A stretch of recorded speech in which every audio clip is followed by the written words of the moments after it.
renting a property versus buying a property in Spain, what's easier for you and what's going to be right for you? The first thing that I want you to know is that when it comes to securing a long-term tenancy in Spain, there is a certain element of pushback from landlords. Now, I'm a landlord myself here, and I have been since 2015. What you've got to understand is that when we get somebody to take one of our properties on a long-term tenancy and they decide not to pay the rent, we are absolutely screwed. We cannot get possession, and they're going to be in there for years. I've got a guy right now in one of my units, and he's been there for 6 years, and I just can't get him out. That's the way it works. What does this mean for you, though? So let's say you're coming here to Spain, first time round, relocating, and you think, I'm going to play it safe, and I'm going to rent somewhere. You have to understand that there's a holiday market here as well.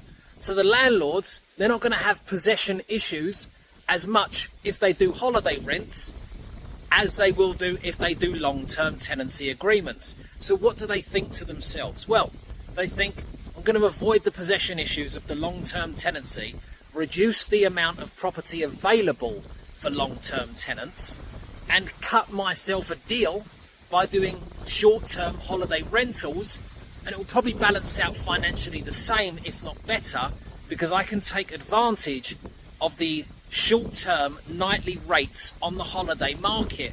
God, that was a mouthful. But I'm glad that you're following along.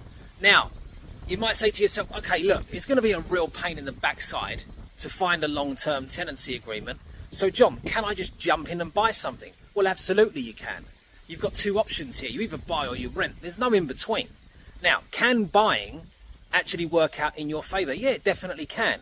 When is it a good time to buy? So let's say that you've been coming to Spain for many, many years. You know where you want to buy. You know the area. You're very comfortable there, and you've got the money to do so.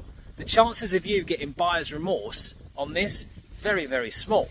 So in this case, then yeah, definitely, I'll get behind that. Purchase away. You've got to understand, though, if you're new to Spain, it's best to try before you buy, unless you see the deal of a lifetime and you just know that it's going to work out, all right?